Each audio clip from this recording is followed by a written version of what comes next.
नमस्कार। न्यूज आज की टीम में आज हमारे बीच जाने माने शिक्षा जगत के अतिथि हैं। आज हम उनसे रूबरू करवा रहे हैं और आप उनसे खुद परिचय शुरू करते हैं सर। जी नमस्कार। सबसे पहले तो मैं न्यूज़ आज के जितने दर्शक हैं उनको नमस्कार करता हूं और उनका खैर मकदम करता हूं और न्यूज़ आज को धन्यवाद देता हूं कि उन्होंने ये अपॉर्चुनिटी मुझे प्रदान किया। मैं professor M Afaq Hashmi, doctor Zakir Hussain teachers training college Darbhanga, जहां प्रोफेसर के पद पर हूं और वर्तमान में मिथिला विश्वविद्यालय शिक्षा विभाग का विभाग अध्यक्ष हूं। लगभग 30 वर्षों से मैं एज ए टीचर एजुकेटर काम कर रहा हूं। उसके पूर्व कई वर्षों तक मैं डिग्री कॉलेज में प्रोफेसर रहा हूं और 4 वर्षों तक का मुझे स्कूल में टीचिंग करने का भी अनुभव मिला। धन्यवाद सर। सबसे पहले जानना चाहेंगे सर, आपका तो काफ़ी लंबा समय रहा है शिक्षा जगत में और हम अपने यूनिवर्सिटी LMU से यहाँ पे काफ़ी विद्यार्थियों का सबसे ज़्यादा ये रहा है कि बाहर कभी भी कोई यूनिवर्सिटी में जाते हैं तो हमारा सेशन लेट होता है और हमारे यहाँ इसका क्या कारण है? देखिए, पूर्व में ऐसा हुआ कि मिथिला विश्वविद्यालय का सेशन काफ़ी लेट हुआ। कभी कभी तो ऐसा भी करना पड़ा कि हमें 2 सेशन को एक साथ मर्ज करने की आवश्यकता पड़ी। ये मैंने अपने स्टूडेंट लाइफ में, मैं यहाँ का छात्र रहा हूँ, तब देखा। और फिर मैं यहाँ से शिक्षा के लिए अलीगढ़ मुस्लिम यूनिवर्सिटी भी गया तो वहाँ भी मैंने देखा कि वहाँ का जो सत्र है वो बड़ा अपडेट रहता है। लेकिन वर्तमान में मैं यहाँ के जो वाइस चांसलर हैं और इसके पूर्व में भी हमारे जो वाइस चांसलर थे, इन लोगों का प्रयास रहा और हमारा शिक्षा जो डिपार्टमेंट है, हमारा जो एग्जामिनेशन डिपार्टमेंट है, इन्होंने जिस तरीके से काम को किया है, अभी बिहार में मिथिला विश्वविद्यालय इस मामले में कि वो अपने सत्र को बिल्कुल अपडेट करके रखा हुआ है कि हर सत्र की परीक्षा समय पर हो पा रही है। थोड़ी भीड़ होने के कारण जाहिर सी बात है कि कुछ न कुछ कमियां कहीं भी होती हैं, लेकिन आज मिथिला विश्वविद्यालय अपने कार्यों को पूरी तरह बेहतर तरीके से कर रहा है और मैं वर्तमान के जो हमारे वाइस चांसलर उनको मैं धन्यवाद देता हूँ इस चीज़ के लिए। आज के परिवेश में सर हमारे यूनिवर्सिटी में नई शिक्षा का क्या योजना चल रहा है? सबसे पहले मैं इसके लिए मिथिला विश्वविद्यालय को मुबारकबाद देता हूँ कि मेरू के अंतर्गत ये एक रिसर्च यूनिवर्सिटी के रूप में जाना जाने वाला है और इस संदर्भ में बहुत तेज़ी से काम हो रहा है। डिपार्टमेंट्स को अपडेट किया जा रहा है।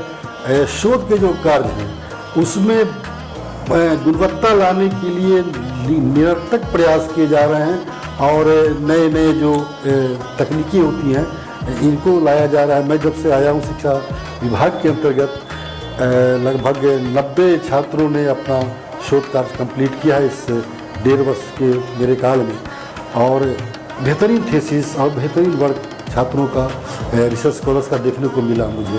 और मैं समझता हूँ कि आने वाले समय में मिथिला विश्वविद्यालय शोध विश्वविद्यालय के रूप में अच्छी ख्याति प्राप्त करेगी, क्योंकि ये जो ज़मीन है ना, ये धरती जो है ना, ये ज्ञान की जननी मानी जा रही है और यहाँ केवल वो ज्ञान नहीं है जो सामने है, यहाँ अध्यात्म की भी धरती रही है। यहाँ जो पूर्व में भी हमारे जो स्कॉलर्स पैदा हुए हैं, जो हमारे पूर्वज रहे हैं, तो उन्होंने बड़ा प्रयास किया है, अच्छा अथक मेहनत किया है इस संबंध में। इसीलिए कहा जाता है सर कि इतना पुराना विशाल विश्वविद्यालय है, कहा जाता है कि मगध के बाद हमारा मिथिला विश्वविद्यालय आया था और अभी तक हम लोग बहुत पीछे हैं।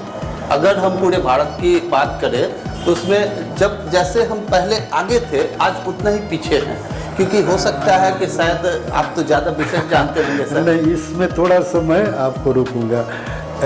हम पीछे नहीं हैं।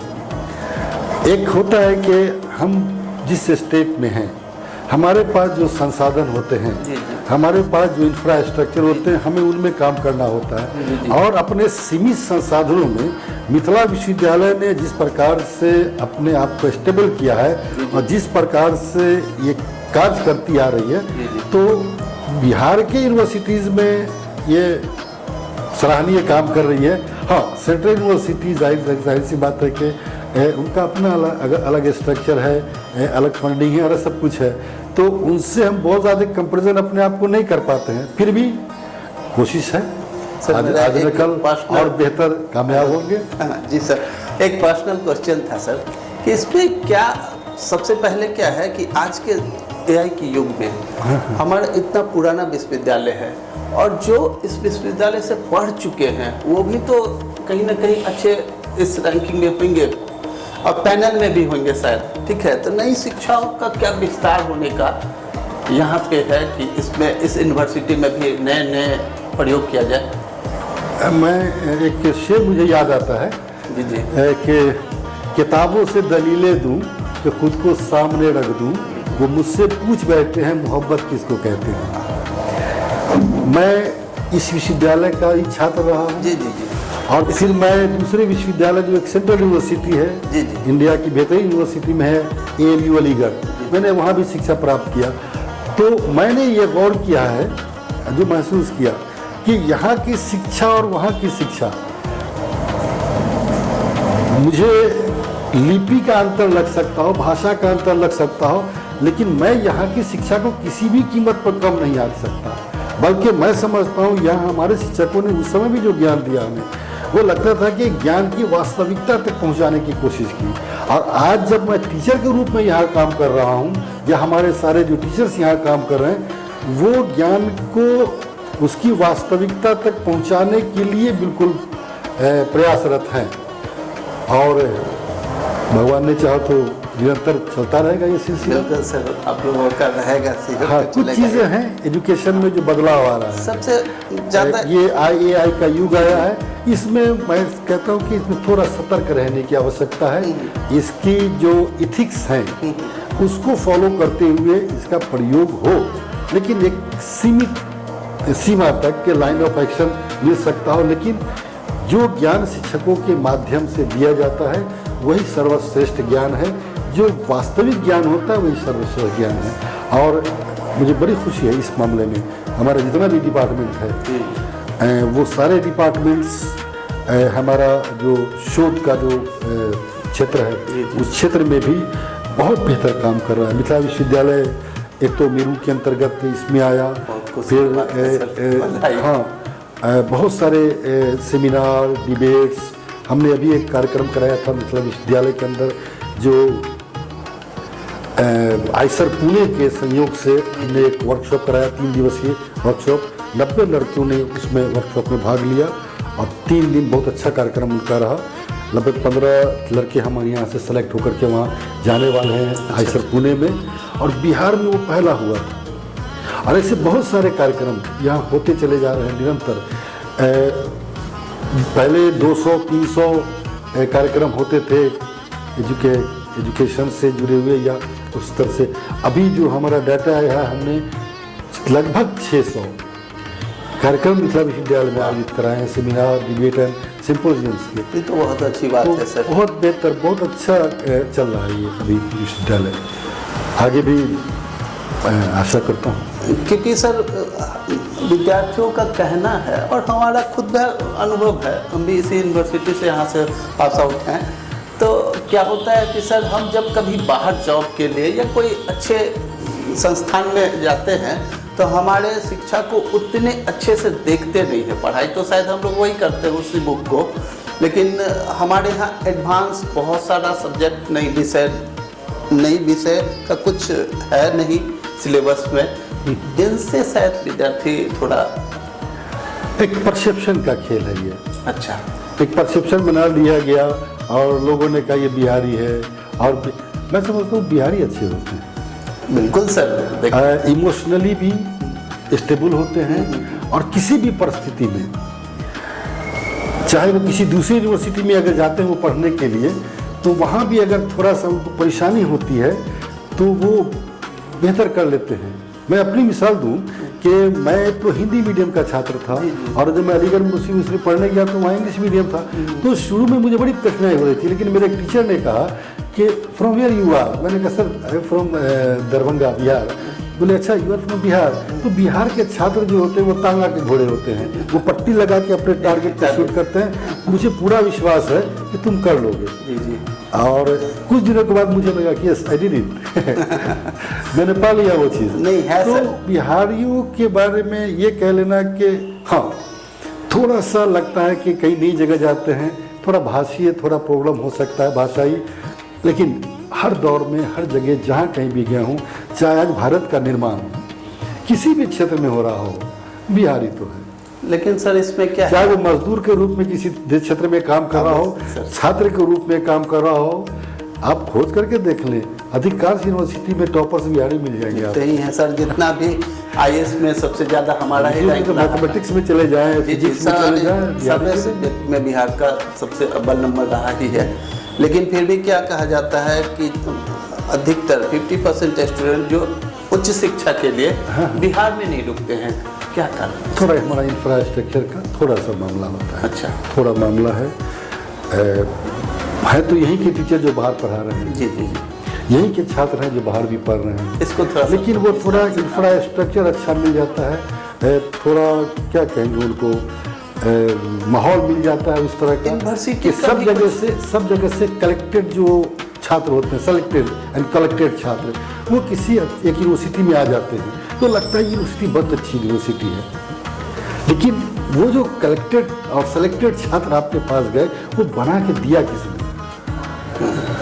हम तो रॉ मटेरियल को बना करके आपको देते हैं ना, आप उनमें से सेलेक्ट करके आप ले जाते हैं, तो आपके यहाँ सब सेलेक्टेड आ गए तो आप अच्छे हो गए। जी जी जी। लेकिन हम तो 100 कलेक्टेड और सेलेक्टेड आपको दिया था। नहीं, हमारे व्यूअर का ही ज़्यादा सवाल रहता है। रहता है वो कि हमारे यहाँ बहुत सारे यंग जनरेशन के छात्र हैं, तो वो अक्सर कहते हैं कि हम दिल्ली जा रहे हैं फलाना यूनिवर्सिटी में पढ़ने के लिए, हम पुणे जा रहे हैं, हम जामिया जा रहे हैं। तो हम कहते हैं कि हमारे यहाँ ऐसा कब व्यवस्था हो जो यहाँ के लोग यहाँ रुके। हाँ, ये ज़रूरी है कि यहाँ के लोग यहाँ रुके। और शिक्षा में तो मैंने पहले कहा सर, थोड़ा सा हमारे पास इंफ्रास्ट्रक्चर जो है हमारा, जी जी, वो थोड़ा कमज़ोर हो जाता है, और थोड़ा सा जो हमारा कम्युनिकेशन का जो मामला है, वो थोड़ा सा, एक आदमी जो काम करता है, कुछ पैसे कमाता, चाहता है लग्जरियस लाइफ, जी जी जी, और शांत वातावरण ये सब मिले, तो शांत वातावरण तो मिल जाता है, वो लग्जरी हमारे पास नहीं हो पाती उनको देने के लिए, और वो लाइब्रेरी या बहुत सारी सुविधाएं होती हैं, वो हमारे पास थोड़ा कम होता है, तो बच्चों को लगता है हम दूसरी जगह जाएं। लेकिन वो जाने वाले बच्चे जो कहीं जाकर के टॉप करते हैं, एक समय था कि आप लिस्ट में देखते तो 50% से अधिक बच्चे या 90% बच्चे IPS UPS बिहार के टॉप कर रहे हैं। लेकिन बुनियाद किसने डाली उसकी? बुनियाद तो यहीं से डाल के भेजा था। वो बुनियाद हम नहीं डालते तो कहाँ से वो आगे बढ़ जाते? सही बात है सर। तो सेलेक्टेड को बना देना उतना परसेप्शन का खेल है, आपने सही बोला सर, पूरा परसेप्शन का खेल है। लाइन में दूसरे स्टेट के बच्चों को हम पढ़ा के दिखा देते हैं। इसलिए आपसे ये क्वेश्चन, क्योंकि विद्यार्थियों को समझ में नहीं आता है, इसलिए आपसे ये सवाल था कि उनको व्यूअर को लगे कि ये परसेप्शन कैसे है, इसलिए विस्तार से। ये चीज़ मैंने भी फील किया। मैं भी जब बाहर गया था, पढ़ने के लिए गया था, तो बिहारी कह रहा था क्या बिहारी क्या है तो उस समय बिहारी बुरा लगता था। Now I feel proud, I am Bihari. अच्छा लगता है, बाहर जाता हूँ और अपने आप को बड़े गर्व से कहता हूँ मैं बिहारी हूँ। जी सर। तो आपने जो सवाल किए, मुझे लगता है कि बड़ी गहराई की बात आपने पूछ ली जी। और हमें या जो भी शिक्षाविद के शिक्षा से जुड़े हुए लोग हैं, उनको सोचना पड़ेगा थोड़ा सा कि कुछ करना होगा इस क्षेत्र में। जी जी। बिहार की गरिमा को बचाते हुए, जी जी, बिहार का और विशेष रूप से मिथिलांचल का जो एक नाम है कि ये ज्ञान की धरती है, इस धरती को कैसे हम सींचेंगे, कैसे बचा के रखेंगे अपनी ज़मीन, ये हमारी और आपकी जिम्मेदारी होती है। ये तो आपका क्षेत्र क्या का है, तो आप उसमें कोशिश करते रहिए। हमारा एजुकेशन का क्षेत्र है, हम यहाँ कोशिश करते रहे। तो सर एजुकेशन का ही पार्ट है, कम्युनिकेशन के ही थ्रू तो हम लोग हैं, जो भी एजुकेशन का पार्ट ही है। इसलिए हम चाहते हैं कि सबसे पहले मेरा विषय शिक्षा पे ही हो।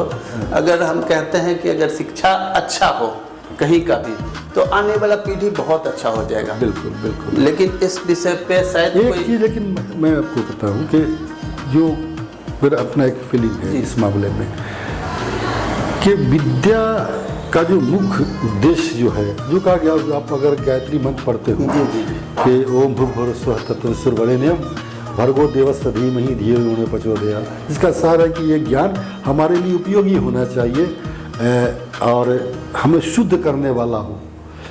तो हमको उस चीज़ को ट्रांसलेट करना होगा वास्तविकता में, जी जी कि हमारा एजुकेशन प्योरिटी की तरफ जाए। जब तक हम खुद को एज ए टीचर प्योर नहीं करते हैं, हम अपने छात्रों को प्योर नहीं कर सकते हैं, तो हम एक प्योर सोसाइटी का निर्माण नहीं कर सकते हैं। सही है सर। ये प्योरिटी हमको लानी होगी। जी सर। कोई भी चीज़ जब अपने नेचुरल अवस्था में होती है तभी वो फलती फूलती है। हम उसको जब दूषित कर देते हैं, चाहे वो हवा ही क्यों ना हो, पानी ही क्यों ना हो, वो हमारे लिए नुकसानदेह हो जाता है। वही पानी जो जीवन जल क्या कहते हैं, जल ही जीवन, तो एक साफ पानी अगर जीवन देने वाला हो, एक गंदा पानी मृत्यु का कारण हो सकता है। तो शिक्षा में अगर हम प्योरिटी क्यों ना लाएं, खुद प्योर ना हो, अपने छात्र को प्योर ना कर पाते हो, तो फिर शिक्षा हमारे लिए नुकसानदेह हो सकती है। किसी ने बड़ा खूबसूरत कहा है कि एजुकेशन विदाउट वैल्यू एक ऐसे औजार की तरह है जो व्यक्ति को चालाक, शातिर, मुजरिम बना देता है। सही है सर, सही है सर।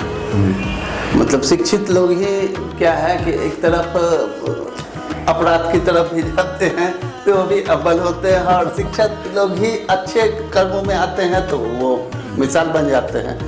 सही है सर।